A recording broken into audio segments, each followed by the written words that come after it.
سلام او نیکی هیله کوم د تاسو ټول براترو جوړ او د افغان جانب تر اوسه بیا ورونو یو خبره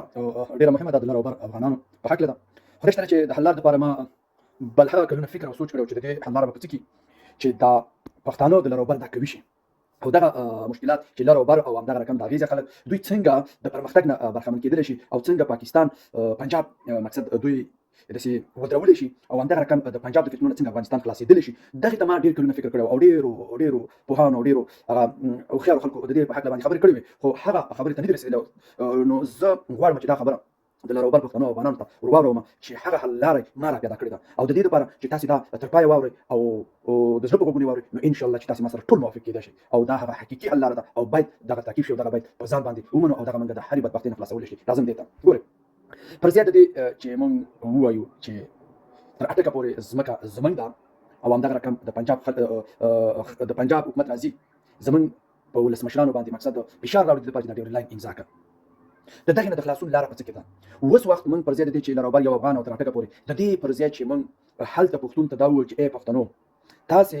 په خپلو وسایلو باندې په خپله ځمکه باندې اختیار ولرئ د ستاسې تر شا موږ ودرېږو او موږ د ستاسو په مرسته او تاسې زموږ په مرسته باندې کولی شو چې پنجاب ته ووایو چې موږ پښتونخوا یو زموږ په وسایلو باندې زموږ په حق باندې زموږ حق جوړېږي په دغه برخه کې ورسره موږ کومک وکړو ځکه چې هغه موږ یو ځل راکوي کړو یو ځل په خپلو خپلو باندې ودرو د دې سره افغانستان هم ښه کېدلی شي او همدغه رقم پښتونخوا هم ښه کېدلی شي په داسې حال کې چې موږ وایو چې لر او بر او تر اټکه پورې زموږ دي دا په یو شکل باندې یو مشکل جوړوي او هغه مشکل داسې دی چې دغه مشکل نه موږ خلاص هم نشو نو د دې لپاره پکار داسې ده چې موږ دا خبره پرېږدو او د دې پر ځای چې هغې وروڼو ته دا ووایو چې دغه ستاسې پښتونخوا یا زموږ پښتونخوا چې ده په دغې باندې هغه څه چې د ستاسې حق جوړېږي هغه ستاسې نه پنجاب ته وړي دغې باندې چې تاسې ګلخانانو هغه اوس ګلخانانو ته خبره ده چې هغو ته ووایو چې ښه دا خبره ده چې همدغه خپل ځان دپاره د خپل ولس دپاره دا خبره به مې ګلخان ورسره حل شي ځه صحیح شو ته د افغانستان سره مه یو ځای کېږه ځه د ستا خبره وشوله د ستا خبره ومنله خو ته دومره شه چې دغه خپل حق او خپل اختیار او د خپله ژبه په دغې خپله پښتونخوا باندې باید ولري زه دې ملاتړ یم زه دې سپورټ کوم دغه خبره در سره زه منم او د دې تر څنګ باید دوی ته دغه سپارښتنه پرېښودل شي چې تاسې به دا خپل حکومت ته وایي چې دغه د افغانستان او د لر او بر دا د پښتنو کار دی دا د پښتنو مسایل دي د دې فیصله به صرف پښتانه کوي د لر او بر پښتانه یعنی حکومت ته دې وایي چې تاسې باید د افغانستان په حکومتونو کې لاسوهنې ونه کړئ او د دغې ټکي نه هم واوړئ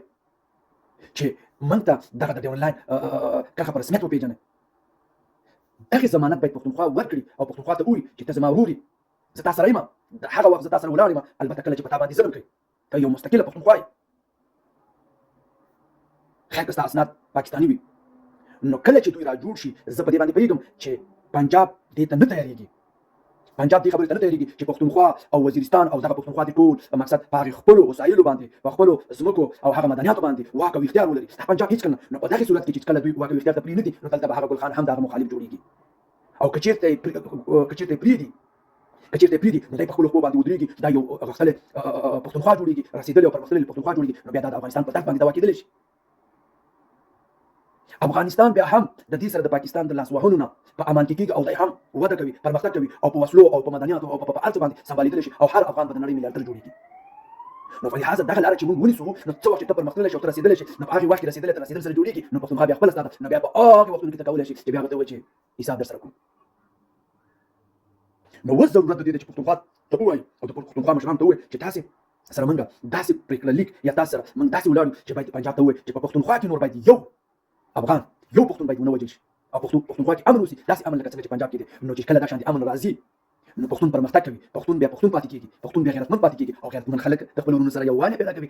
هر څه یې په پیرزو کېږي او همدغه رقم بیا نو ورور په ورور باندې ځان قربانوي نو بیا طبیعي خبره چې افغانستان د هغه سکه ورور دی نو افغانستان به بیا ابادېږي په داسې حال کې چې دا اوس لګیا موږ نه هغه خلک جوړېږي او نه موږ جوړېږو او په دغې وخت کې همدغه پنجاب غواړي چې ګل خان زما په مقابل کې دښمن جوړ کړي او هلته لر او بر او دلته دا بس مقصد دا کېږي او هلته بمونه هم راتېري او دغه هم راتېري او ترهګر یې زموږ نه جوړ کړی او هېڅ څه شی ترې جوړ نه شو ګورې که اوس منظور پښتون که ناره راوچته کړي او وایي چې زه غواړم چې تر اټکه پورې د خپلې خاورې ملکیت ولرم واک ولرم اختیار ولرم هلته ورته ګلخان تربیه کړی دی ته دې ته نه جوړېږي چې هلته پنجابي سره جنګ وکړي ته مجبور یې چې ګلخان یعنې کور دننه اختلافات او جنګ او غدۍ شروع کېږي او په دې کې افغانستان د تباهۍ سره مخ کېږي هغه پښتانه د تباهۍ سره مخ کېږي نو زما په اند دا خبره ډېره مهمه ده ممکن دننه په افغانستان کې داسې جاسوسان لري چې هغوی د پنجاب دپاره هر څه کوي نو فلهذا اوس وخت کې پکار ده چې پښتونخوا تاسې دپاره باید امن صحیح امن راشي او د دې سره باید پاکستان د افغانستان په چارو کې لاس وهنه نور ونه کړي. دا د پښتونخوا ولس مشرانو ته باید وسپارل شي. همدغه رقم فضل الرحمن چې دی سیده چې تاسو دا کړئ دا داسې مسایل دا د ولس تاسو یعنی تاسو نه غواړئ او تاسو غواړئ چې د پاکستان یو حصه اوسئ خپلواک پښتونخوا اوسئ سیده مګر دغه شی نه ورته په ګوته باندې کېښودل شي او په دغه باندې او نه دا چې لاره وبره او دا شرط هماغې نه هماغومره جنجال پاتې دی. سیده موږ سره زموږ مشکل همدا دی چې موږ ډېر جاسوسان دي که دلته واخلي او هلته واخلي نو موږ مجبور یو چې بیا ورونه شروع کړو او هغومره دومره قوي بیا موږ یو نه ځکه چې موږ د صفر نه شروع کړي. نو د دې د حل لاره صرف او صرف همدا ده واکشن چې په پښتونستان کې باید امن راشي او د هغې ځای امن په افغانستان باندې اغېز لري. پاکستان باید د افغانستان په چارو کې لاس وهنه ونه کړي، حکومت کې لاس وهنه ونه کړي. د پښتونخوا هغه وسایل هغه مدنیات هغه څه چې د دوی حق دی باید واک او اختیار پر ولري او هلته کارخانې او هغه څه چې جوړېږي دا د دوی حق دی او هلته ورته جوړ شي او دې کې باید افغانستان د هغوی سپورټ او ملاتړ وکړي. او د پاکستان حکومت باید هېڅکله زموږ د ولس مشرانو څخه دغه ونه کړي چې دغه راته او فشار وارد کړي. دا زموږ مشترکې دغه شو. نو په دغه حساب باندې به بیا نو افغانان او که د لږ او که د بر دي اقتصادي لګانه به راجګېږي. اوس ګورئ تاسو یو ښه مثال اخري یادوم او کیسه راټولوم. ګورئ څه وخت چې جاپان په دغه امریکا په جاپان باندې اتوم بم واتېرو هغوی خراب یې کړل. هغوی وغوښتل چې امریکا نه بدل واخلي یا ځان بېرته په خپلو باندې ودرېږي. نو هغوی نه یې بدل څنګه واخیست؟ داسې بدل یې واخیست چې ټکنالوژي ته یې مخه کړله د دنیا په سطحه باندې په لوړ مقام کې دا شو. هغه خپل قلم یې راوړ د امریکا په منځ یې ورته کېښوده او هلته یې لیکلي او ماشومانو او خلکو یې لیکلي چې وګوره میډ ان جاپان دا پخپله یو اتوم بم چې ځان یې ټکنالوژۍ له لارې نه او هغه یې دې ته مجبور کړي چې د هغه قلم راواخلي په خط ولیکي. نو دغه رقم موږ هم باید چې د دې لر او بر نه مقصد دومره نه کېږي بس همدا کافي ده د دښمن دپاره چې ورته ووایو چې دا د ولس ده او دا نه منل کېږي دا کافي ده او د وخت په تېرېدو به انشاءالله تعالی